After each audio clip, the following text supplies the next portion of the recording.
Papa, bon Dieu, pitié pour moi souffler. Pitié pour peuple à cap souffrir.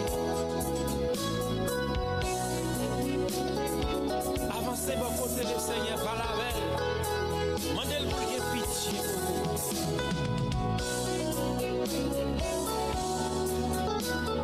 Two, which is the more Republican-friendly we expect. So you're getting more of a mix in here. Now the significance of this is we don't think Indiana's up for grabs, but Harris is leading by 1 with about 60%. And let me just show you and see if you were watching earlier, this might look familiar.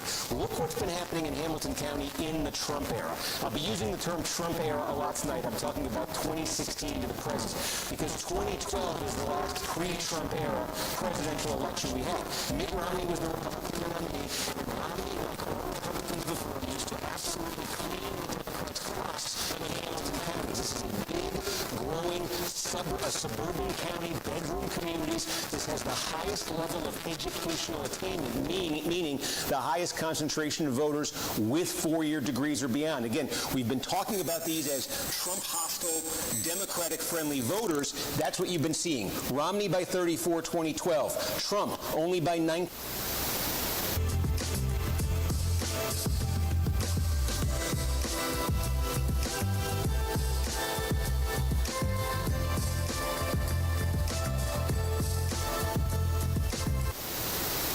Lean Dem, lean Republican. Of course, this race has always been about trying to snag some independents, because clearly Harris has her followers and Trump has his. Show with On This Election Day, Tuesday, November 5th. That was from Theodore H. White's The Making of the President, 1960. An estimated 79 million Americans have already cast a ballot. And today, those who will vote in person will add their voice. Polling places in some states are already open at this hour, and in a race that most believe is the closest in U.S. election history.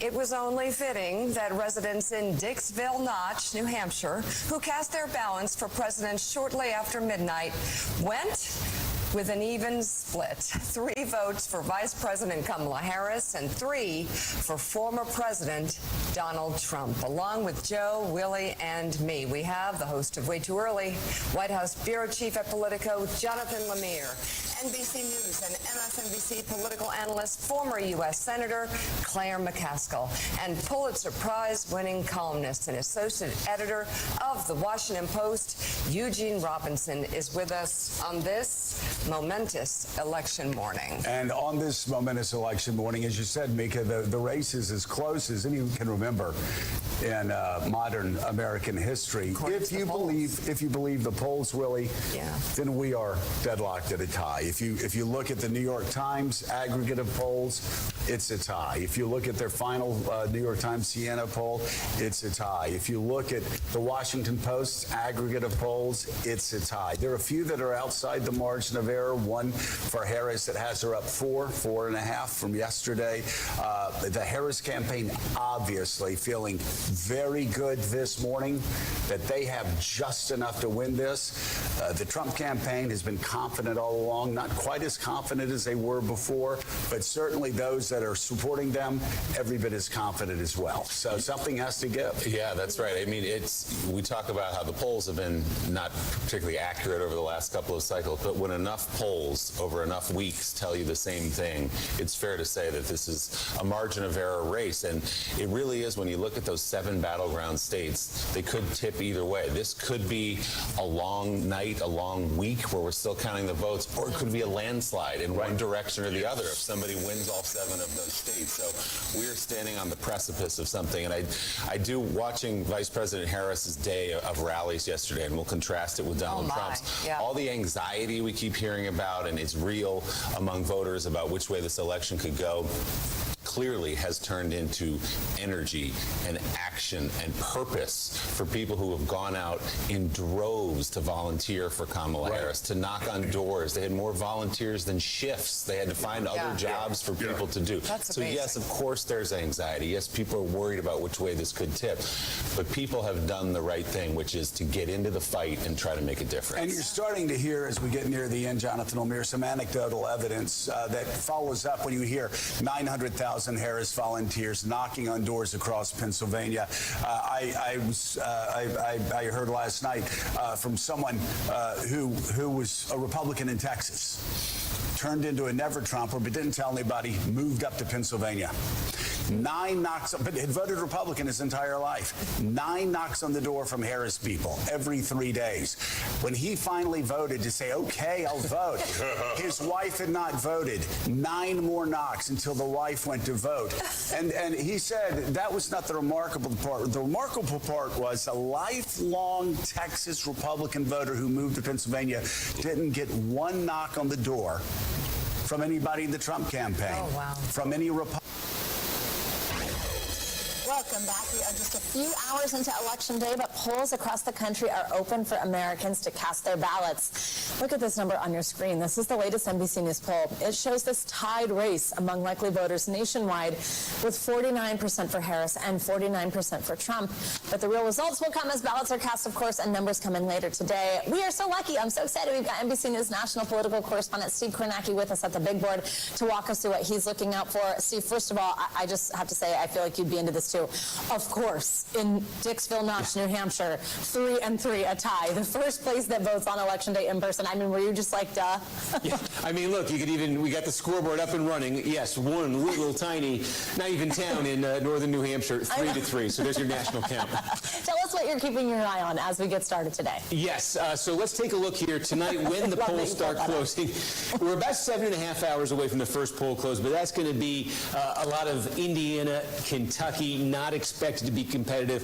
Probably not going to learn much in that 6 o'clock hour, but 7 o'clock Eastern, that is when the action begins, and the numbers are going to come fast and furious out of Georgia, we believe. Why? Because Georgia has revamped the way they do these elections, at least the reporting of these elections, and it means essentially that about 80% of all the votes that are cast in Georgia, we're going to have the results of in the first hour, between 7 and 8 p.m.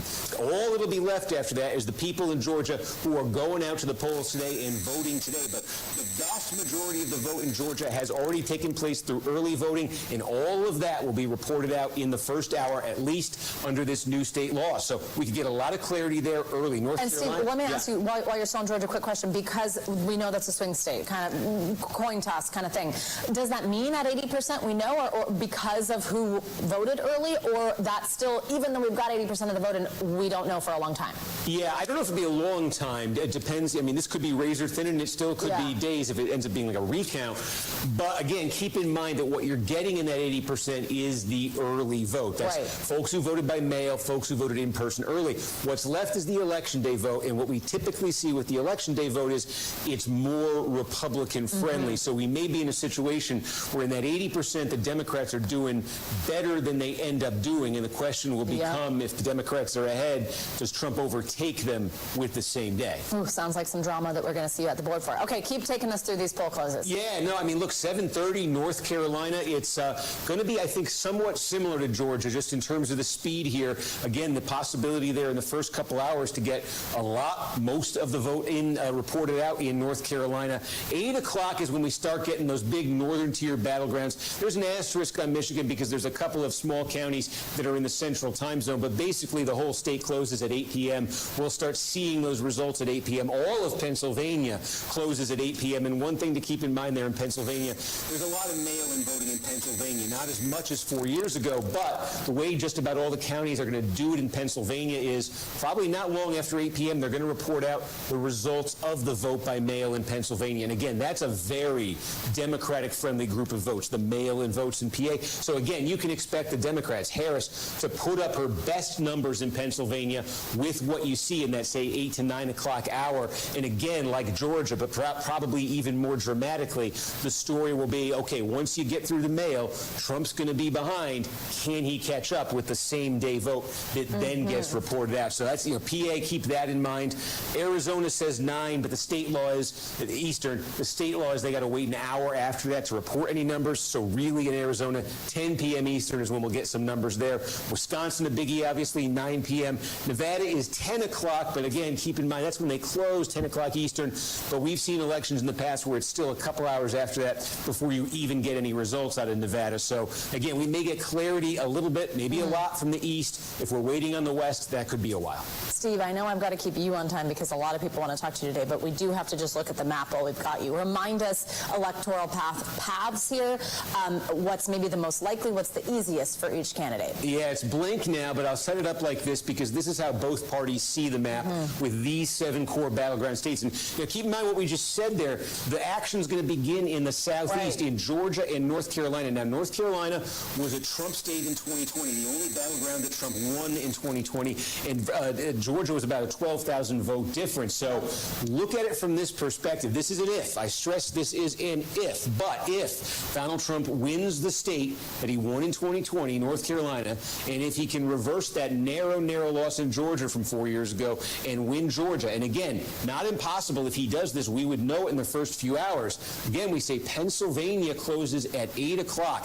If Trump comes into Pennsylvania with these two in his pocket, then the stakes are enormous because if Trump wins Pennsylvania on top of those two, he hits 270 on the dot. And you saw Kamala Harris finish her campaign in Philadelphia last night for good reason for their campaign. They want to block this. If they end up in that situation, they absolutely must win Pennsylvania. But if this were to happen and Harris were to win Pennsylvania, a path opens up for her pretty quickly because if she could then just add Michigan and Wisconsin, 2 Biden states from 2020, take a look at that, she would suddenly hit 270. So there's all sorts of scenarios here, but I think that Pennsylvania, when the polls close and we get numbers there, that could pivot us dramatically one way or the other. Steve, I love you. I've been waiting for somebody to just say, you start here and then you go here, and that's what we're looking for. So we're Georgia, North Carolina, Pennsylvania. I love it. Steve, thank you. You have a long night ahead.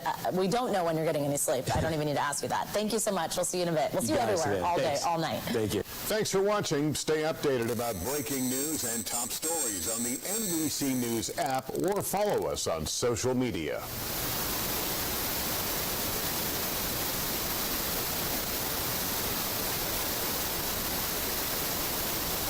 It's 4 o'clock in New York, and this is it. Election Day in America is here. Welcome to MSNBC's special Election Day coverage. Today marking the end of a presidential campaign season like none other in American history. And as polls close in just a few hours, we will await the verdict from the American people, from the voters themselves. More than 81 million people have already voted. That is more than a third of all eligible voters. In 9 states, turnout is already above 50%, all of it meaning that overall turnout is likely to be one of the highest in recent American history. Voting is continuing at a brisk pace as we come on the air. Here's the scene live in Erie, Pennsylvania, a critical region in a critical battleground. As for the Democratic presidential candidate, Vice President Kamala Harris, no rest for the weary, as they say. Here she is on a radio show this morning, reiterating her message of unity. I believe in the promise of America. I see it every day. I see it in people who are working hard to take care of their families. I see it in women who are fighting for reproductive freedom and the men who are supporting them.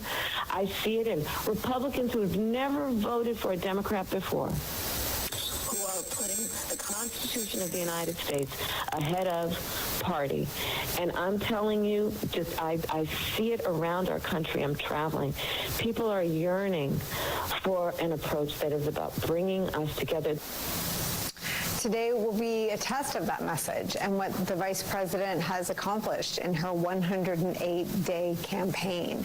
Ever since President Joe Biden made an unprecedented act of political self-sacrifice, stepped out of the race and passed the torch to his vice president, Kamala Harris, she has assembled an historic, ideologically diverse big tent coalition of a scale once considered the stuff of Aaron Sorkin TV scripts. Kamala Harris is the candidate who made it possible to put Dick Cheney and Taylor Swift in the same sentence on the same side. It's a coalition that Vice President Harris has assembled for her, but also in opposition to a campaign that is spending its final days circling the drain of the darkest depths of misogyny and racism.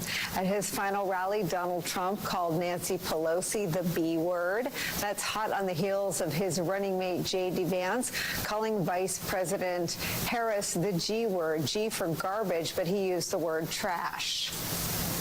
This behavior doesn't surprise, and unfortunately it doesn't shock or offend on the scale that it should at this point, but it is a fitting end for a campaign where no smear has been too reprehensible for Trump or Vance to utter, no claim too false or absurd to make, no conspiracy theory too dangerous to our fellow Americans to amplify and repeat and double and triple down on. But Vice President Harris has given the country a choice. At her last rally in Philadelphia, Harris hit an upbeat note. Our campaign has tapped into the ambitions and the aspirations and the dreams of the American people. We are optimistic and we are excited about what we can do together. And we know it is time for a new generation of leadership in America. And I am ready to offer that leadership as the next President of the United States of America.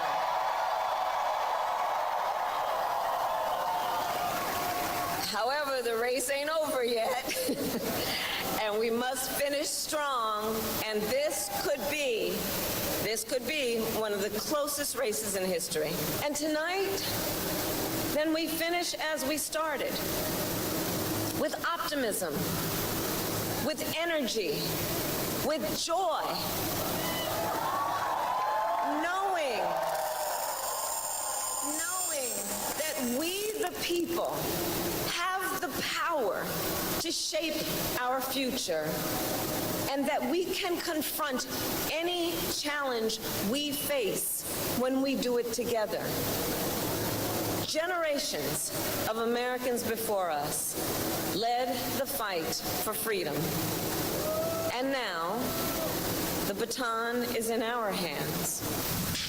Hours to go before the polls close on Election Day 2024 is where we start today with some of our most favorite reporters, friends, and special guests. Here with me at the table for the hour, former Republican Congressman, MSNBC political analyst David Jolly is here. Claire McCaskill's back with us. She's a former Missouri senator, the host of MSNBC's How to Win 2024 podcast, and our friend, Democratic strategist and professor at Columbia University, MSNBC political analyst Basil Smikle is here. But we get to start today at Harris Campaign headquarters with Stephanie Cutter, senior advisor to the campaign. We have worked against each other. We have offered opposing views from two parties that used to have policy divides. You have helped run, I think, the first post-partisan presidential campaign in modern American history, where you've been juggling the schedule of the current Vice President of the United States and former Republican Congresswoman Liz Cheney, two up here together. Tell me what this campaign is about in its final hours. Well, first of all, how many election days, Nicole, have we spent together in various capacities? Too many, right, to count. Yes. And here we are again. So what does this all mean coming into Election Day? You know, I think that the Vice President said it the best last night, where this incredible coalition has come together in support of the Vice President, in support of turning the page on Donald Trump, and circling around this promise of America. And it has been an incredible thing to be part of and watch grow over the last several months. And we feel coming into Election Day that we've had a ton of momentum. I want to remind everybody that polls are still open. There's still time to vote if you haven't voted yet. And if you have voted, there's still time for you to get your friends out to vote, especially those low propensity voters. And we are finishing strong. Turnout is up in almost every single state. There are projections, for instance, in Georgia, that we will exceed what our campaign had projected, but even what the Secretary of State had projected. We see incredibly high turnout on college campuses across Pennsylvania, high turnout in Puerto Rican neighborhoods in Philadelphia. So this coalition is coming together, and this is the day where it all matters. It'll be a long day. We don't expect this race to be called early, but we are optimistic that we are literally about to be able to turn the page on Donald Trump and install Vice President Harris as the next president of the United States. There's such a fixation on the polls because it's the only data point available in an anxious time. For that's not a political statement. You know, both campaigns are looking for something, and so they hang on to the polls. But what each campaign has built in terms of GOTV, get out the vote, by this news cycle is more important.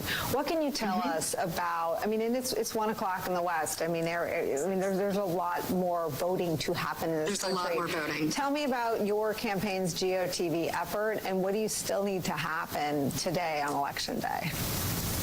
Well, literally, we've got poll workers, we've got people driving to the polls, we've got efforts to make sure that the actual implementation of voting is going smoothly.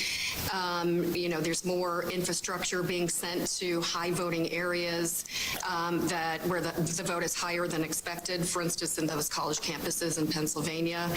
And we and you saw the Vice President at a phone bank with people calling, encouraging people to get out to vote. We know pretty much who's voted so far. We know who is left to turn out. This was a huge weekend in terms of get out the vote. We had 90,000 people knocking on 3 million doors across battleground states. That's unprecedented. So we need to stay focused. We need people to actually come out and vote. If you are in line, don't get out of line. If you need information of where to go vote, go to iwillvote.com. And you know, anecdotally from what we see happening across the country, people are having a good time going to vote. There are DJs, there's dancing, there's that joy that the Vice President talks about happening at polling places all over the country. So please go find one if you have not voted. How much have you allowed yourself to contemplate the possibility that Jan Selzer's right? Of what's happening in Iowa? I think that more reflective of what's happening across the country. Well, I mean, I'm sorry, but you tell me if you think that she may have, the bigger story may be that she may have identified a flaw in a lot of models. Do you think that's possible? I definitely think it's possible that there's something going on out there that neither campaign or public polls have picked up, and that's women writ large, regardless of party, all age groups coming out and voting at very high numbers. And not just women, but the men that love them, whether it's a sister, wife, daughter, cousin, neighbor, friend. So it could be reflective of some of the things that we see in early vote and across battleground states. You know, this race is unlike any other for a million reasons. From the Dobbs decision to the first presidential post-COVID, where people are changing their voting patterns, to Donald Trump being on the ballot again, to Vice President Harris being a relatively new candidate. All of this shakes up the framework of the electorate and how you track it. So we think we have a good idea of where our vote is and where we need to meet our goals, and we are meeting our goals. If what Ann saw in Iowa is reflective of what could be happening across other states, then this will be a very good night for us. You choose your words carefully, so I want to ask this question carefully.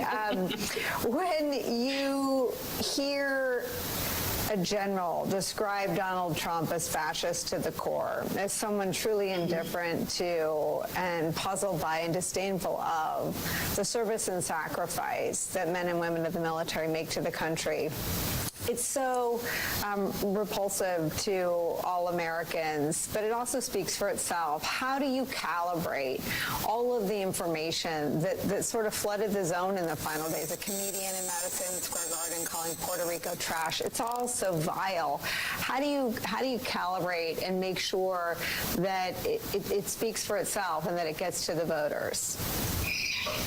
In terms of our campaign and the message that we're delivering, and the need to both deliver an optimistic message about what the future looks like under a President Harris versus what we're turning the page from. Yeah. It is a calibration.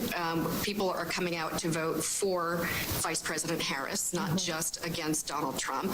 But this is also pretty important information for people to know.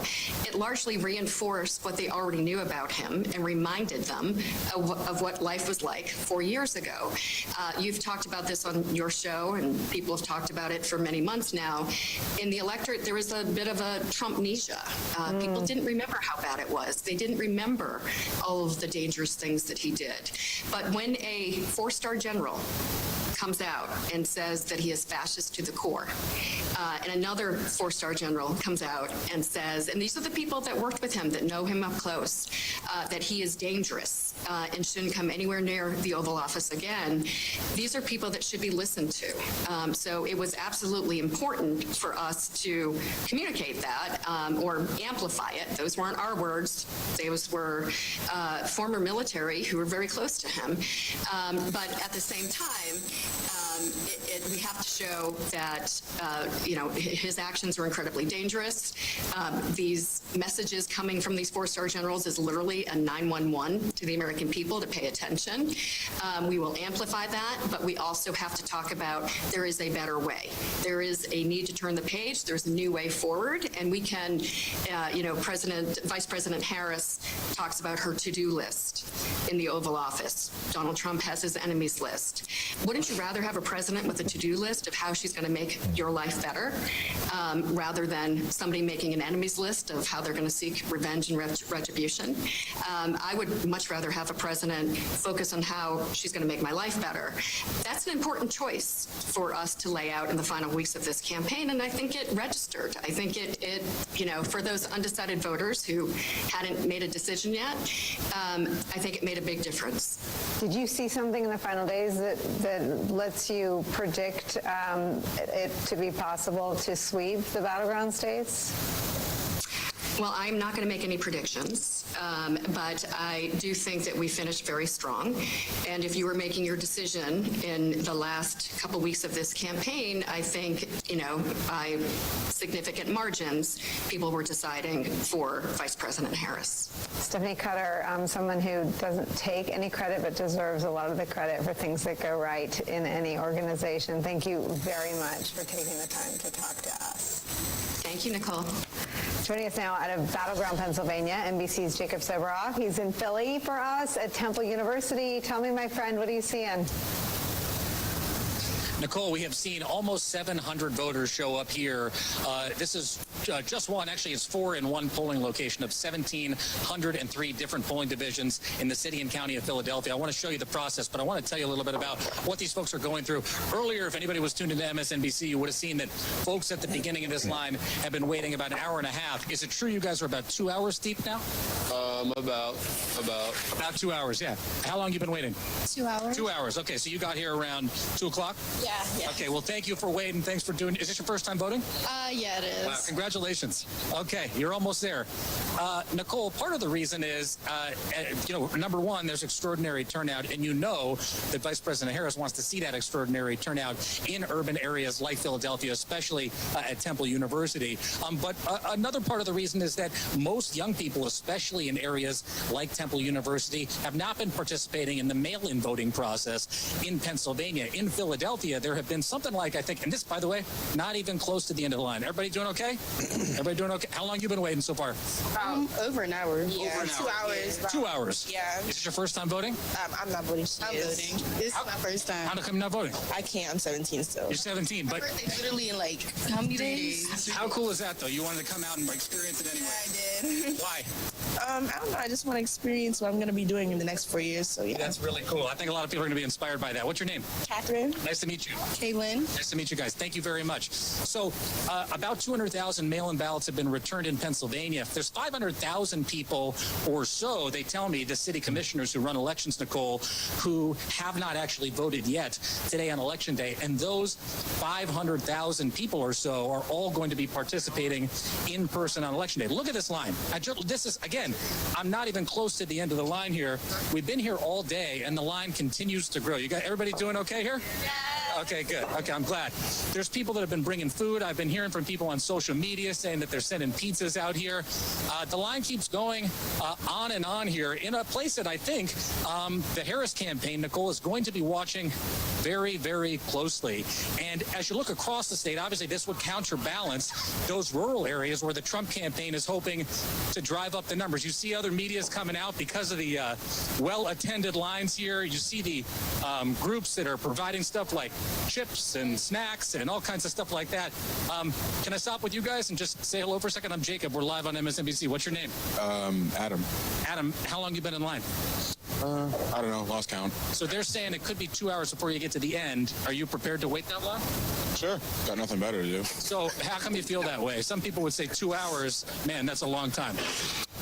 Well, I guess I got 2 hours to spare. You got 2 hours to spare. All right. Have you thought about who you're going to vote yet?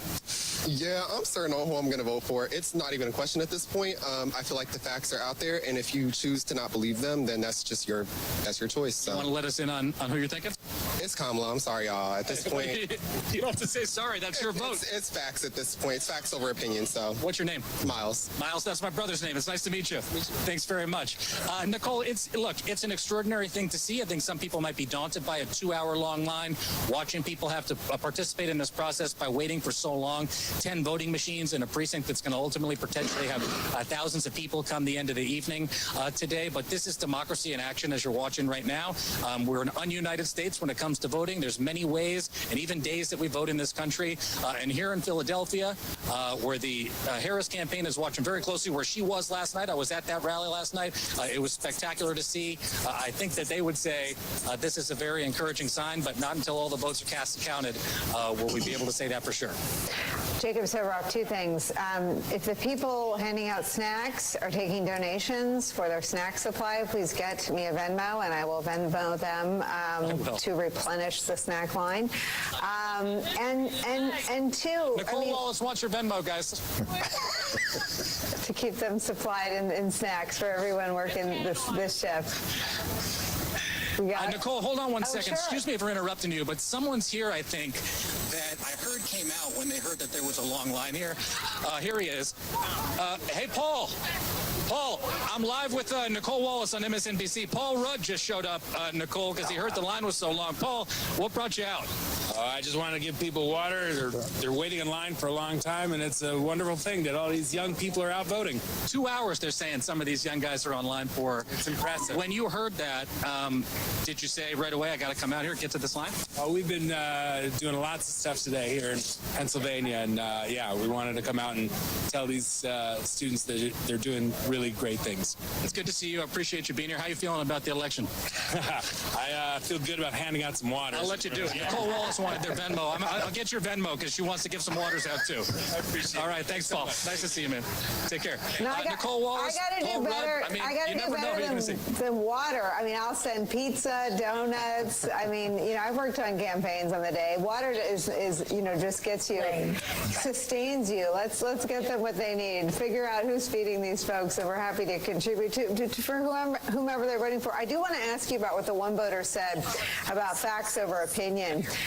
Stephanie Cutter was on before you talking about, you know, how the campaign really had to calibrate, letting people in their own words communicate what they've seen, that there were so many ex-Trump officials testifying to what he was like as president that they didn't really feel like they had to, in the final hours of this campaign, say too much about him. Is that anything you're picking up in these final hours? I mean, that's the sense that I get. Maybe I could just ask some of you guys. Sorry to bug you, but we're live on MSNBC. How hard was it to make up your mind in these final hours of the campaign? Was it something you had to haggle with, or was your mind just ready to go? You know who you were going to vote for. It's been ready to go. Out the gate, I already knew who I was going to vote for. I didn't really need to listen to all the other people talking in my ear. What's your name? Jay Scott. Very nice to meet you. Is it your first time voting? It is indeed. How does it feel to come out on this first time and cast your ballot? Feels great, man. It's awesome. It feels like I'm, you know, representing my country, helping out. You want a water from Paul Rudd? Yes, I do. Okay. Yes, I do. There you go. Thank you. Thank you. May I get a picture? Thanks for coming out. Sure. Yeah. Here, give it to me. I'll take it. Ready? You guys get together right here. Here we go. Guys, this is a moment. Wait, the light's this way. Let's turn around. Okay, here we go. Ready? 3, 2, cheese. We got it. It's a nice picture. Thank you guys very much. I love it. Nicole, back to you. I wish I was there to help you snap pictures of voters with Paul Rudd and hand out water and sugar. I mean, tell someone to go buy sugar and salt. Jacob, She's got the bars. She's got the bars. Don't worry. Okay. I hope that you are available to us all night. There's no one I'd rather talk to. Thank everyone for participating in this process, especially folks waiting 2 hours to do it. It's really awesome. Thank you. I will. Okay, Nicole. Our panel is clamoring to get in on this. There's still so much more ahead for us. And what is a glorious day for our country, which you just saw. That's what it's all about. It is also nerve-wracking, right? A night that we've all been waiting for. And to be honest, some of us want it to be over. We'll go to Howard University when we come back, Kamala Harris's alma mater. It's also where she will be watching the results tonight. We'll talk about the significance of her speaking there, a site which has already hosted 6 U.S. presidents. Renowned journalist and author Michelle Norris, who has just joined the MSNBC family, will be our guest from there coming up. Plus, over the next 2 hours, we will check in on several of the key battleground states where polls will be closing a few hours from right now. From the Blue Wall to the Sun Belt, every state matters. Every state is a big, huge deal. And right now, every state is still open for voting. So if you're listening and you haven't voted, I will only say this once: turn us off, turn us back on in the car, and go vote. Stay tuned in for election night coverage here on MSNBC all night. In the next hour, the very first exit polls start coming in, and the great Steve Kornacki will be here to break them down for us. Then at 6 p.m., the full team picks up coverage. We're led by our fearless leader, Rachel Maddow. There's so much more good stuff ahead for us tonight. This special edition of Deadline White House continues. For more than half of this country's life, women didn't have a voice. Yet we raised children, we held our families together, we supported men as they made the decisions. But tomorrow, women will be a part of making this decision. Today, I am holding in my heart all the tough, tenacious women who made me who I am. I cast my vote for someone who will be a president for all Americans. Of course, Lady Gaga there closing it for Vice President Kamala Harris last night. We're back with David, Claire, and Basil. Claire, what are you texting? First, I'm emotional. I know. This is the first time I've watched that without crying, watching Lady Gaga talk about women not being able to vote for half of this country's history. I'm wearing my mom's wedding ring tonight, and I'm wearing the woman who was like my grandmother. She's my great aunt, but she served as my grandmother. I'm wearing her wedding ring tonight. And we've not talked a lot about the historic nature of this campaign because Kamala Harris was disciplined and smart and knew her most important job is to make sure America knew she was prepared and ready and was going to look after them in terms of being president. And her identity was pushed to the background. But I'm feeling it today. I'm feeling very emotional about it. I'm also busy on my phone because I have contacts. And it's literally smoking. I know. I had a chance to talk to Chuck Schumer this morning. I've had a chance to talk to my friends that are in tough Senate races today. Everybody's feeling pretty good, cautious, but good. I think the thing that's going to happen tonight that will tell us so much is Georgia. It's going to be early. We're going to know early about Georgia. And also North Carolina. Those two will be the first two states we'll begin to really get eyes into what has happened. If, in fact, what they're seeing in the data comes true and Kamala Harris wins Georgia and wins North Carolina, then I can probably breathe again. But until then, I'm going to continue to hold my breath and fiddle with my grandmother and my mother's wedding rings. You know, when I went to bed this morning, I saw... I brought my daughter, and I saw a mom there with her son, and I think New York public school kids are out of school. There were a lot of kids there, and she said, he said, why did I have to come? She said, because I wanted you to be here when I voted for the first woman president. And again, I don't know if she was voting in New York in 2016. I don't know who she voted for, but it is the voters talking about this, not the candidate.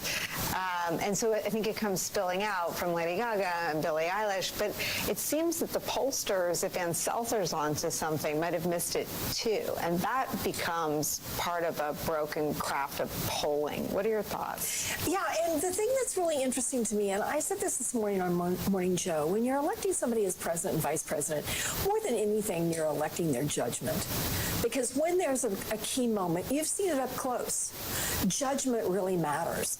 And the idea that these two guys, in their very best judgment to win this election, felt like they could trash women for the last 2 weeks of the campaign, when that is what they desperately need to come to their campaign. And they call women horrible words. They call the vice president trash. They call Nancy Pelosi the B word. They continue to demean and denigrate women in ways that women see. It's like they think we don't see it. Sure, it's not like we don't roll on their speeches. Plain, it's a man's world at every rally. I mean, we get it, guys. We get it. It's your world. And women, I think, are viscerally responding to that in a way that they may not even be talking about. And that's what Ann Seltzer may have captured. That's why it may be a night tonight, Brenda went all the whole said. I'm emotional too. One of the people who trained me in politics is a woman named Jackie Ward, who's since passed away, and she's not around to be able to see this. My friend Terrence Tolbert ran Nevada for Obama and died the Sunday before the election, didn't get an opportunity to see that state go blue for Obama. So it's an acknowledgement that there are people who've been toiling away at this work for a very, very long time, not just for who's at the top of the ticket, but for all the people at the, down ballot who are doing really good work in communities. And, over the last year or so, I felt a little ownership of Kamala Harris's campaign because I was out there saying, do not demean this woman, do not bring her down, do not go after and attack her because we're going to need her one day. I'm not as prescient as that may presume, but I did get the sense that she is important to this ticket and she is important to the future of this country. And so it's amazing to hear the 17-year-old accompanying her friend to the polls, because what that suggests to me is that this is a movement. It's not just a candidacy. She wanted to be a part of something. And as a friend of mine told me earlier, they want to be on the right side of history. And I think that's the feeling that we have, and use the term that you used earlier, this non-partisan election, because we want to be on the right side of history. And so I look back on how she is, as you were talking about the campaign, and she's comported herself. She told you at the very beginning, I know the type. in talking about Donald Trump. And every step of the way, she has let Donald Trump define himself in his own words, right up to and including today, yesterday. So you didn't need to hear it from anybody else. You heard it directly from his mouth. And the framing of that contrast throughout these entire 5 months has been extraordinary. She baited him perfectly. She's run such an amazing campaign. And I've got friends and family in Jamaica calling me. They're watching it right now and watching everything come out tonight. So this is it's emotional because it touches on so many parts of who I am and who we are. And I think that's what they were going for, right? To be this more inclusive campaign. Well, and I mean, to your point about how emotional it is to see a Democratic candidate for president lift up my past bosses. I mean, Joe McCain is a boo in his line. I mean, Trump backs out the things. He mocks his injuries from being a prisoner of war. She surrounded herself with people who see him as he is, which is as a hero, which has become a laugh line and a boo line in Republican politics. I think in some ways she holds a mirror up to not the divisions of our country, which is what Trumpism is about, right? But to the potential and the possibility that within a household, maybe even one with the Trump Vance outside of it, humans, wives, children, husbands, sons can still think for themselves. And that is, at its most visceral level, about bringing families back together, bringing communities back together.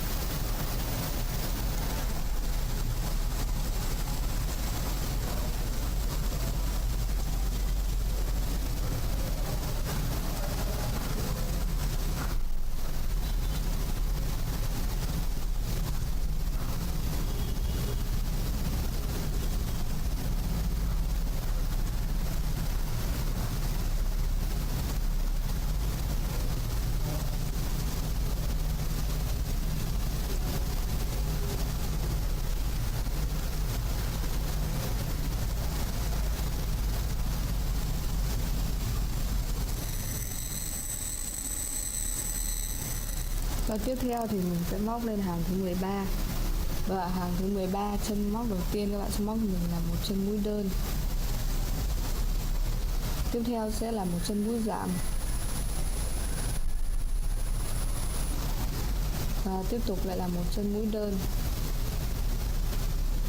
Và hàng này các bạn sẽ móc cho mình theo công thức là một đơn, một giảm và một đơn cho đến hết hàng. Và chúng ta có tổng cộng là 18 mũi móc đơn.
Tiếp theo sang hàng thứ 14, các bạn sẽ móc cho mình là 18 mũi móc đơn ở mỗi chân móc.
sáng. Tiếp theo thì các bạn sẽ nhồi bông.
Và hàng 15 thì mỗi chân như các bạn sẽ móc mình là một mũi giảm.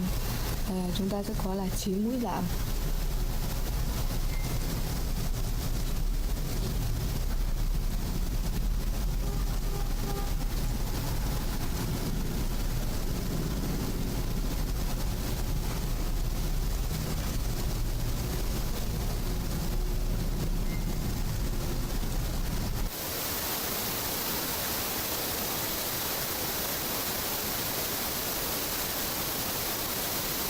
Having cast ballots in early voting, all deciding between candidates offering vastly different visions.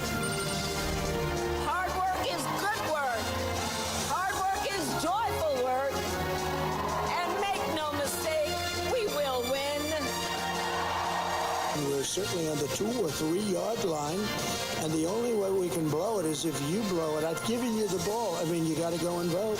So it's time for the pep talk, folks. We are in the fourth quarter. 2 minutes left. The game is tied. We are going to take out the trash in Washington, D.C., and the trash's name is Kamala Harris. So much of today and how we got here is unprecedented. The Democrat Kamala Harris running one of the shortest presidential campaigns in modern history. Could she become the first woman and woman of color to lead our nation? The Republican, Donald Trump, vying to become the second president ever elected to non-consecutive terms. After historic indictments, a felony conviction, 2 assassination attempts. Our NBC reporters are fanned out all across the country at polling places in key battlegrounds.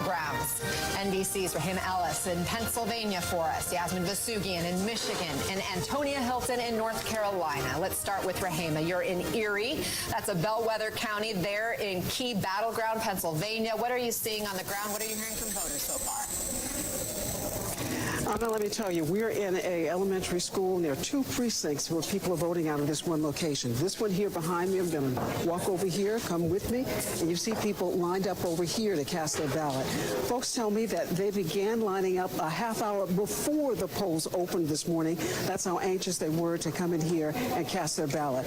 They had a heavy stream of people early this morning. In the first 2 hours, they say they had over 200 people who voted.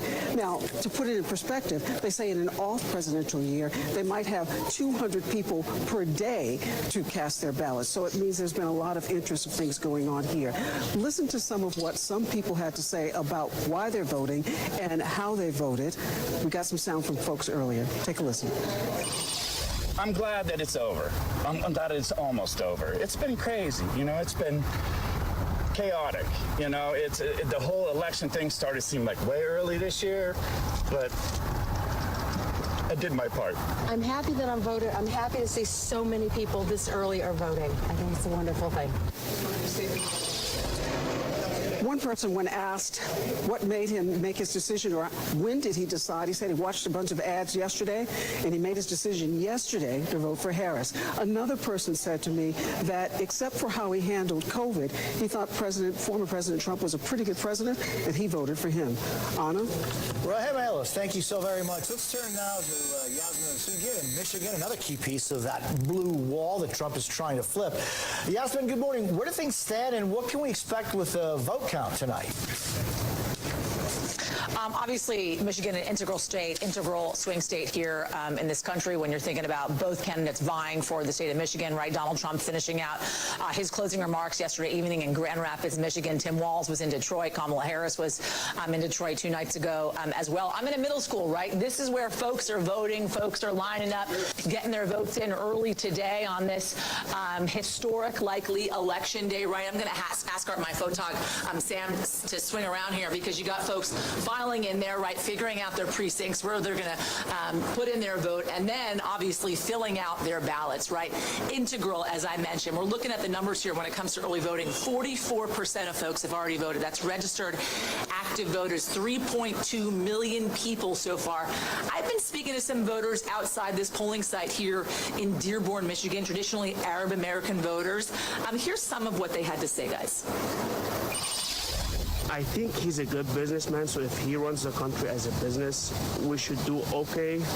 And at the end of the day, it's just a face for the country, you know? The momentum has shifted toward the voices that are going to carry us through and give women our voices back. I'm a physician, and I'm fighting for my patients. I'm fighting for the rights of my patients and their futures. Me personally, I'm going Green Party. Why is that? Because I feel that we need a third party in the system. I feel like, it's been too much of a two-party system for a while. I don't think the founding fathers wanted it that way, so maybe change it. The three big major issues I've been hearing about from voters here, it is the war in Gaza. They're voting with that in mind. It is reproductive rights, as we heard from that last woman, the physician there. She's voting with that in mind. She actually voted for Kamala Harris this morning. And it's the economy. It's jobs as well. Number one issue for a lot of voters here in Michigan. Hoping to get some of those results out of Michigan, as I talked to the Secretary of State earlier today, sometime tomorrow, guys. Yasmin Vasugian, thank you. Now let's check in with Antonia in North Carolina. A state Democrats have only won twice in the last 50 years. What's the scene there? Good morning, Anna. Well, I am here in Raleigh, and there's been a steady stream of voters coming in all day. Tons of them lined up before the polls opened around 6:30 a.m. And look, people here are energized. Both parties are here to give people information, but from what I'm seeing, most voters are charging right ahead because they feel incredibly passionate, particularly Democrats in this area. I mean, this is the kind of metro area where they need to run up the numbers. This is the area with the most precincts, the most voters, the highest turnout historically. You need the black community to come out for Harris. You need young voters, college-aged voters to come out. And in the ending period of early voting, they just started to see that. And now they're really hoping to see that final surge now on Election Day. The issues that are driving people, healthcare, abortion, criminal justice reform, and of course the economy. Take a listen to some of the conversations I've had today. What do you think is different this time around? Actually, it's because, I've seen some of her rallies. She actually cares about us, unlike that other person. Voting for something that matters. It's just, especially because it's my first time ever voting, pretty nerve-wracking. But I'm also not somebody who's super into politics normally. So I made sure to do all of the research I needed to before I voted. Ross, the last voter that you heard from right there, is a first-time voter, and the Democratic Party here in North Carolina has been incredibly aggressive with their ground game this time around, and they've really made a huge effort to get young people engaged, not just, frankly, with the presidential ticket, but all the way down. I mean, there's a gubernatorial race here that's really been in the headlines because of scandal rocking the Lieutenant Governor Mark Robinson here. There's also a school superintendent race here that's galvanizing a lot of people, and so the energy is certainly here on the ground. And good news for anyone who's anxious, North Carolina is pretty good at getting their results in fast, so we may know a lot around 11 or so tonight. Antonia Hilton, thank you very much. And joining us here in studio, MSNBC national political correspondent Steve Kornacki, and two co-hosts of MSNBC's The Weekend, former RNC chair Michael Steele and former Harris spokesperson Simone Sanders Townsend, along with former Republican congressman from Florida, David Jolly. So, Steve, the first results came in past midnight, right, at tiny Dixville Notch in New Hampshire, 3-3, 3 for Harris, 3 for Trump. What are you looking at, and what are you going to be focusing on when when polls first close. Yeah, I mean, fitting that we've already got some results and it's still a tie, I guess, given the given how this is going. So, okay, the first poll closings, you see the countdown here. That's going to be in most of or some of Indiana and Kentucky. Obviously, we don't expect either state to be a swing state, to be a battleground. We'll see if there's any surprises or a couple counties in those states that might give us some kind of a clue, although they're usually very slow at counting in Indiana. So really, it is 7 o'clock Eastern. That is when the action is going to start. The first core battleground state, Georgia. Polls closed there, and I think this is key to keep in mind. If we think back to 2020, remember the weekend after the election, we were still waiting on a result in Georgia. It may be very different this time around. There's been a change in the state law, a change in the process, and what it essentially means is that in that first hour, between 7 and 8 p.m., we expect, if all goes to plan, about 80% of all the votes cast in Georgia will be counted and known publicly in that first hour. The only thing that'll be left after that would come in over the next couple hours would be the people going out to Georgia, cast polls in Georgia today and casting votes in person today. The vast majority was done early, and that will be reported out in the first hour. A major, major clue could come early. 7:30, you just heard North Carolina polls closed then. Also expected to be a fairly quick counting state. The possibility, unless it's razor thin, which is also possible, of getting a little bit of clarity in these states early is very real tonight. 8 o'clock, you see a Michigan poll close with a star. Almost all of Michigan closes at 8. You'll see results. You will not get a call in Michigan guaranteed between 8 and 9 because at 9 o'clock there are 4 counties in the fringes of the UP that close their polls. Then the whole state closes, and then we'll see where we are. But of course, we expect it to be longer than that in Michigan anyway. Pennsylvania, the big one, 8 o'clock. Polls are going to close there. Key thing to keep in mind, what's going to happen almost entirely in the state is they have a ton of vote by mail. Not as much as before, but a ton of it. All of it, or just about all of it, is going to be released first by the counties in Pennsylvania. So that means the Democrats, because they do so well with vote by mail, you can expect that in the 8 to 9 o'clock window or so, you're going to see the best numbers Democrats put up in Pennsylvania then. And the question is going to become, as the Election Day vote, the people going out to vote today, a more Republican group, as that gets added to the mix in Pennsylvania later in the night, what kind of a hole is Donald Trump in, and can he come out of that hole with the Election Day vote? We expect that sequence in Pennsylvania. It says 9 o'clock for Arizona. Okay, 9 o'clock Eastern, the polls close. Also, the state law, they must wait an hour after that, so 10 p.m. Eastern. And by the way, when it comes out in Arizona at 10 p.m., you're going to get about 2/3 of all the vote in the state at 10 p.m. It could be slower after that, but we will get a lot. Wisconsin, 9 o'clock. There could be a big development. Milwaukee usually reports out the rest of its vote in the wee morning hours. We're talking about like 100,000 votes we could be waiting on. Keep that in mind. Nevada, 10 p.m. But in Nevada, sometimes it can take a couple hours after that to even get some votes reported out. So bottom line, we have the potential this time around to have more clarity more quickly in this election than 2020. But the possibility we could be waiting in a state like Nevada, waiting in a state like Arizona for days looms as well. Steve, I got to ask you perhaps the most important question for you today. What is your secret to what powers you through? You've got a long night coming up, my friend. I don't want to sound corny. It's the excitement. I mean, how long have we been talking about this? It seems like since the last election. What's going to happen? Everybody has confident prediction. We get to find out. And we get to find out. It's like all these little puzzle pieces, state by state, county by county, get put together. It is fascinating to me to watch that happen. And anybody out there who is as fascinated as me, come on, let's watch it together tonight. We're going to be riding on the adrenaline. Steve Kornacki, thank you. It is an exciting, it is a historic moment. It's an unprecedented election. We've said all those words, and it's just the truth. Simone, one of the hallmarks of this particular election has been the gender divide, right? You have Harris up big with women, Trump up with men, and I just want you to listen to what Trump said just last night about some very prominent Democratic women. And Michelle hit me the other day. I was so nice to her. Out of respect, I was so nice. She hit me the other day. I was going to say to my people, am I allowed to hit her now? Mike Tyson, the great guy. Oh, he says, put Mike in the ring with Kamala. That will be interesting. I mean, Nancy Pelosi, she's an evil, sick, crazy. Oh, no. It starts with a B, but I won't say it. I want to say it.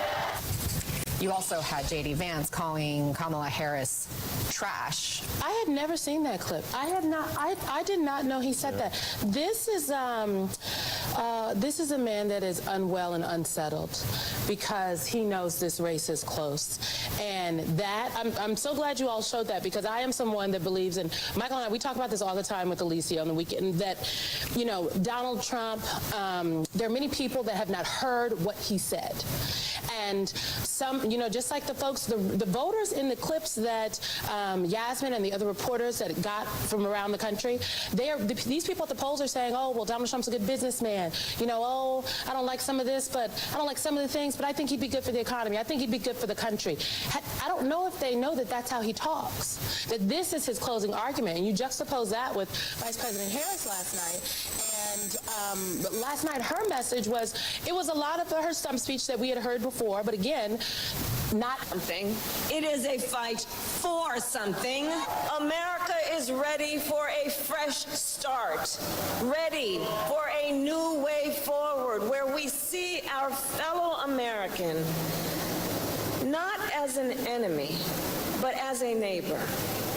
And we are ready for a president who knows that the true measure of a leader is not based on who you beat down, but based on who you lift up. You know, this is the final message, but before that, there was a lot of focus on Donald Trump about his threat to democracy, the dangers, and so much more. I'm just wondering, what is it that in a campaign permeates with people? Is it the long 100 days, if you want to call it long? Is it that process which includes different phases, or is it the final message? So first off, let me just go back to the whole thing with Steve. This is so exciting. I mean, it's a kind of, look, as a county, state, and national chairman, I love elections. So I'm like, and having a great candidate like a David Jolly on my ballot. Oh my God, you look for moments like that. Kamala Harris has done something that the history books are going to write, regardless of the outcome of this election. They're going to write about her as a transcendent presidential nominee, because she did in 107 days what nobody thought could be done, number one. Number two, her messaging was the quintessential elements and ideas around discipline. She was disciplined. She was focused. She spent the better part of all but the last 2 weeks talking about Trump and contextualizing him, very much to Simone's point, putting his words at her rallies were videotrons of Donald Trump. So she's playing him real time during her rallies so people can actually hear the words. She's not just, I'm not going to quote him, I'm going to let you hear him. Transformative. The last 2 weeks, what has she done? She's focused not on Donald Trump, but on us. Every one of us. The women on this panel, the women across the country, young girls, dads with daughters. She's focused on people and how they have consumed this election in a way that she's saying in her closing message, we can't move forward together if we're tearing each other down. At the end of the day, I've got to be a president for you. Give me a chance. Juxtapose, and again, she doesn't have to say about Donald Trump, but juxtapose to what Trump is saying. He's trying to call Nancy Pelosi the B word. He is denigrating women. He is threatening them, and that's the difference. To that point, in terms of closing messages and this contrast, David Jolly, this will be the fourth campaign now that Democrats have run against Donald Trump. You had Hillary Clinton, you had Joe Biden, you had Joe Biden again, now Kamala Harris. Have Democrats gotten better at having and making a closing message against Trump? I think so. Look, each candidate has to meet the moment. They have to meet the election cycle that they're in. And the strongest coalition in the country since 2016 is a coalition that doesn't want Donald Trump to return to power. I mean, the reason Democrats should feel somewhat good tonight, we'll see what happens, is that since Donald Trump came down that stairwell, or that escalator, in 18, 20, and 22, Democrats overperformed. Women overperformed for Democrats. And in this cycle, that trend continues, and you have have the added Dobbs decision that is really a motivator on policy. And what I find remarkable that I think we have to acknowledge, it's a little unsettling, is the fact that Donald Trump is also a convicted criminal. None of those voters actually were sentenced at the end of this month. right. None of those voters acknowledge that we might Twice re-elect impeached as well. Twice impeached, but a convicted criminal to the White House. And I think why may this be so close is because a lot of our politics happens in the lower information, lower propensity space where people vote on brand, how they feel, right direction, wrong direction. But all it takes is a moment of seeing the two candidates. The aspirational qualities of Vice President Harris saying, I want to be a president for all people, or Donald Trump calling his opponents evil, having an enemies list, and wanting to punch down. A child can see that contrast, and I think. I mean, some people vote on the issues, though, too. I mean, I was talking and how to they people feel. who have been, decided voters up until the very end, and they talked about, the economy or foreign policy being things that were driving them, motivating them as they're looking at these two choices. Michael, I want to talk about, and David, you were talking about when Trump came down that escalator in 2015 when he was talking about that when Mexicans send their people, they're not sending the best people, they're rapists. That was in the first days of his announcement. Fast forward to last night, Michael, and this is how he was talking about the undocumented that cross our border, asking for a new life, asking for the possibility of asylum. This is what he was talking about last night. Take a listen to this. Those Penn State guys, I wanted them to wrestle the migrants. I told, the UFC, Dana White, they killed me in this. I told Dana, to set up your League of Champions, unbelievable, best fighters in the world, and a migrant league. At the end, I want the migrant to go against the champion, and I think the migrant might actually win. That's how nasty some of these guys are. 100% of the jobs that were created went to migrants, not to people. That last part, because, the beginning part is all this whole... I'm not even going to get into it because I'm not into using words like that. But the second part, it went to migrants. It didn't go to people. Yeah. That matters. Yeah, it matters a lot, and it gives you a clarity about how he sees people and how he sees their journey in this American dream for themselves. He does not place them there, irrespective of the fact that this economy works because of those individuals.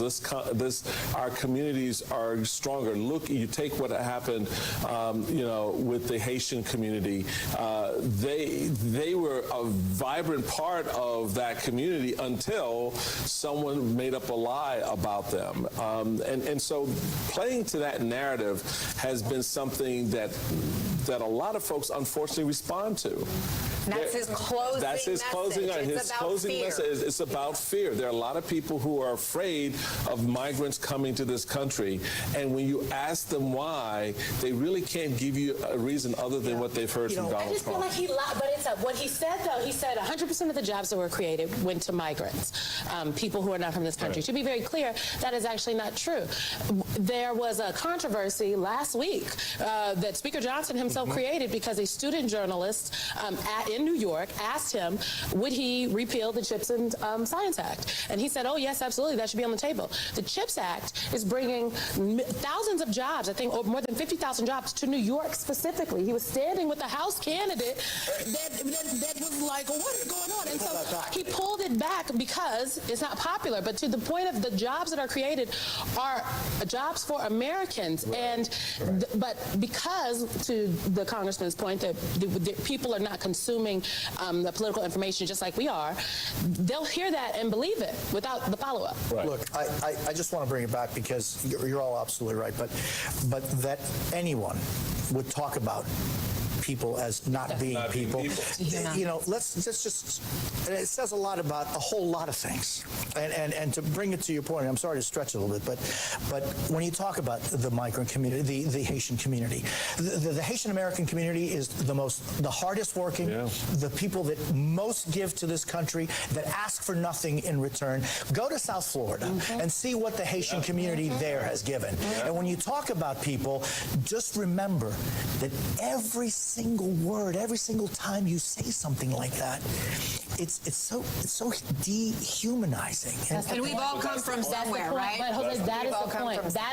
That is the point. Maybe that's I think that is the point. Okay. I think the cruelty is the point, because if you can dehumanize someone and make them the other, and then it makes it less susceptible that people will be concerned about what happens to people. Don't gloss over it. Okay, thank you both and all for staying with us. Thank you guys very much. Stay close. Much more to discuss. We have special election coverage all day, and in the next couple of hours, it is jam-packed, including closing time, a vibe check from inside both presidential campaigns today as America votes. Plus abortion on the ballot. We are looking at if there's been an underestimating of the impact this issue is having among all voters. Also, controlling the chambers, the key Senate races that could decide the balance of power in Washington. And what you should know about the vote counting in some swing states and how long it could take as voters head to the polls. Today's the day I like to vote. I just want to know that my vote counts for something, so I want to be here and do it in person. This election right here is a tip. At how the Trump and Harris teams are spending this election day. On the Republican side, Senator J.D. Vance just cast his ballot in Ohio last hour. Trump hasn't voted yet. We expect to see him vote at some point today ahead of his watch party tonight in West Palm Beach. And across the aisle, Vice President contender Tim Walz will make a stop in Pennsylvania to energize voters this morning before heading to Howard University to join the Vice President for election night event. Joining us is NBC's Vaughn Hilliard covering Trump in West Palm Beach, Florida, and NBC's Mike Memley joins us outside the Naval Observatory, the Vice President's home in Washington. Vaughn, good morning. What do we expect to see and hear from the former president today? Yeah, former President Trump is here back in West Palm Beach, and this is going to be the command center for not only today, but also for the days and, who knows, weeks ahead for Donald Trump. He's either going to stay at his Mar-a-Lago estate, having lost 2 presidential elections in a row, or this is going to be the epicenter of the next White House transition effort. And so for Donald Trump, he is going to be going to vote with the former First Lady, Melania Trump, in the hours ahead in Palm Beach. He is currently at Mar-a-Lago as we speak. But for Donald Trump, tonight he is going to watch the results come in alongside family, campaign advisors, as well as other allies. For example, Roger Stone telling me that he will be at Mar-a-Lago as we begin to watch the results come in from the East Coast all the way to the West Coast. At that point in time, Donald Trump could potentially make his way across the water to West Palm Beach to the convention center to deliver remarks to the gathered press and what we are told to be potentially thousands of supporters. Now, of course, 4 years ago, Donald Trump prematurely declared victory on election night and, at the White House. The question here today is whether he intends to do the same. And so for Donald Trump, this is going to be a moment where he is going to be surrounded by those who are closest to him. But we're also looking at J.D. Vance, who just a few moments ago you mentioned going to his early voting location to vote. Take a listen to him saying what his expectations are coming from these hours ahead. Look, I feel good. You never know until you know, but I feel good about this race. I felt good about my own race a couple of years ago when I voted in this exact same spot. Hopefully it goes as well for President Trump and me as it went for me a couple of years ago in the state of Ohio. Now, late into the morning, just a few hours ago when he was in Grand Rapids, Michigan, Trump suggested that he was 95% confident that he was going to pull off a victory tonight. Of course, there are still millions of voters we expect to go to the polls in the hours ahead. Guys? So, Mike, what is the temperature in the Harris campaign this morning? Well, we really saw the vice president sprint to the finish in Pennsylvania, the biggest, perhaps the most important of the battleground states, holding 5 events across the state, including that big closing rally in Philadelphia. I was there, heard the vice president say that momentum is on our side, but she also said this could be, and very likely will be, one of the closest elections in the history of this country. The Harris campaign is confident, though, as we head into these final hours of voting, because they say they still have paths to victory victory in all of the 7 battleground states they've been targeting. They think that the surest path for her to victory is in those blue wall states. Yes, Pennsylvania, but also Michigan, where we'll see the second gentleman, Doug Emhoff, make a last-minute stop, as well as Wisconsin. But they also think they still have paths to victory in North Carolina, in Georgia, in Arizona, Nevada, all of which they can make a combination to get to those 270 electoral votes. Now, the vice president not taking anything for granted. She is in the vice president's residence behind me. She'll be making calls all day, doing interviews with radio stations across the 7 battleground states, trying to underscore the importance of getting out to vote. She's trying not just to maybe convince some of those late deciders, those who may be choosing between Donald Trump or herself, but those who are maybe sitting this election out completely, trying to encourage them to get out to vote. The campaign says that they have seen in their data, those late deciding voters are breaking heavily towards her. It's one reason why there has been a really decided shift in the mood of the campaign, feeling confident in victory tonight. Ron Hilliard and Mike Membley, thank you both so very much. You know, there is so much more than just the battle for the White House on ballots across the country today. Voters in 10 states will weigh in on ballot measures related to abortion access, including in critical swing states like Nevada and Arizona. Democrats are hoping this issue turns out their voters in huge numbers. According to the latest NBC News poll, voters trust Vice President Harris on this issue of abortion by 20 points more than former President Trump. Abortion is also on the ballot in Florida, and that's where we find NBC's Marisa Parra. Marisa, good morning here in Miami-Dade, one of the key counties many people are watching. What are you hearing from voters there today? Hey, good morning, guys. I can tell you right now, it has been a rainy one here in Miami-Dade, which is probably no surprise to people who live in South Florida like us, Jose. And a lot of people were expecting this, but it has no doubt created some extra barriers here. A lot of people running straight from their cars, straight from their rides to vote here at one of the many polling stations around Miami-Dade, over 500. Now, we do know that we saw record early voting numbers in places like Miami-Dade. I spoke to those who run the election supervisors here in Miami-Dade, and we know that we've seen some strong early voting numbers already within the state of Florida. Here's what we heard about those numbers from the Secretary of State. As of yesterday, 8.3 million Floridians have cast ballots by early voting and vote by mail. And as of just a few minutes ago, over 560,000 Floridians have already voted this morning. We have federal law enforcement on site here in the building. We are in contact with all of our supervisors of elections, our 67 sheriffs. We have a cybersecurity team in place, so we are prepared for any type of election interference. Now, as of right now, with those early voting numbers, guys, we know registered Republicans are leading the way in the state of Florida as well as in Miami-Dade. Something, of course, we will keep a close eye on throughout the day because, of course, everyone waiting to see if, one, Florida will once again vote for former President Trump for a third time in a row, and two, will Miami-Dade, which has once been reliably Democrat. There's been a slow Democratic erosion, and everyone is looking to see if Miami-Dade will continue to vote blue or will they finally turn Republican like the rest of the state, guys. Marisa Parra, thank you very much. In Miami-Dade, where it can be really sunny and pour at the same time. And you know about that. My gosh. All right, back with us, Simone Sanders-Townsend and former Congressman David Jolly. Also joining us now, Amy Parnes, senior political correspondent for The Hill. And Amy, VP Harris has really leaned into the abortion issue, hoping it really revs women to the polls, Democrats, and drives voters as a key issue that they're on and choosing between Vice President or Donald Trump. How much of a factor do you think that could play in purple states, maybe even red states like Florida, especially these ballot measures? I think a lot of people are taking it really seriously. Look what happened in 2022. I mean, they're looking at that as sort of the example of where women are. It's important to women, full stop. And so I think that when I talk to people internally in the campaign, they look at polls like the NBC poll. They see that 20% plus women, they have 20% of voters see that as a big issue. And so they're feeling really good about where they are, not only with women, but with seniors. And so I think that's really interesting. I think that this is one issue that's going to make a difference. You know, David, just back to Marisa's point about how in Florida specifically, Republicans outnumbered Democrats in early voting. There's been a shift of Democrat to Republican in much of the state.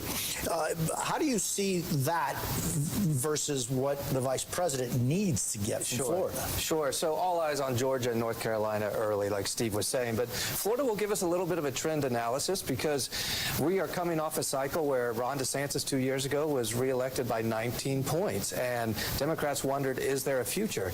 To be honest, Democrats this cycle did everything right. They ran candidates in every legislative race. You have the Reproductive Freedom Ballot Initiative. The hurricanes kind of stopped any momentum Democrats may have had about 3 weeks ago. But I would say in some key races, there's a congressional district in Pinellas, there's the Reproductive Freedom Ballot Initiative. Recreational marijuana is also on the ballot. Recreational marijuana. If we start to see Democrats overperform, I think wins are probably out of reach in Florida. We'll see. But if Democrats overperform, that's a good sign nationally. And importantly in Florida, Jose, it sets up a very interesting 2026 for Florida Democrats where you have the governor's, an open seat governorship, and you have 3 statewide cabinet offices on the ballot. The Democratic leader in the state house in Florida, Fentress Driscoll, they have been talking about how they last year that they flipped a state house seat in a district that was reliably Republican, was trending a little bit purple, but it was on the issue of abortion. So the Jacksonville mayor. Yes, and the Jacksonville mayor. So I think the Democrats feel emboldened, but they do. The Democrats I've talked to in Florida.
Tiếp theo thì mình sẽ móc lên hàng số 9 và hàng số 9 chân móc đầu tiên các bạn sẽ móc cho mình là 9 chân mũi đơn.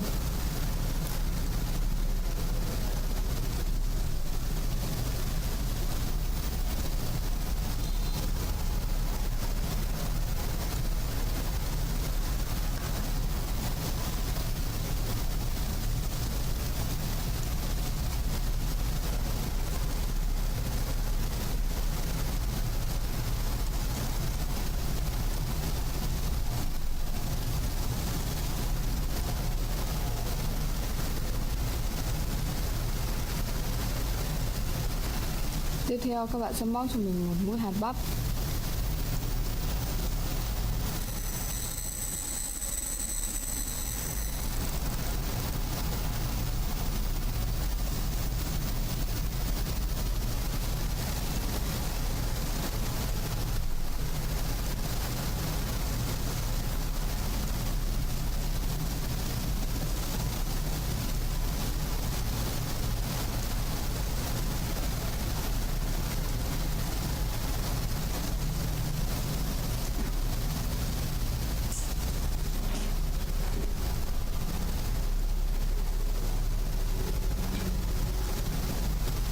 Và 10 chân mũi tiếp theo, mỗi chân mũi các bạn sẽ móc cho mình là một mũi móc đơn.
Và tiếp theo các bạn sẽ móc cho mình một mũi hạt bắp.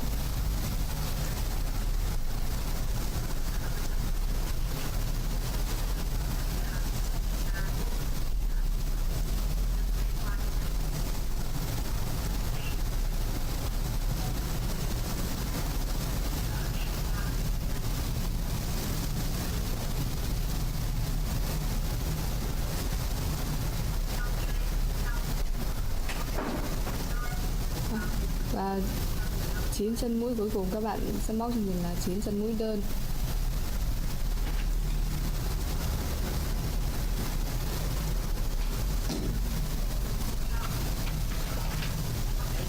À ma place.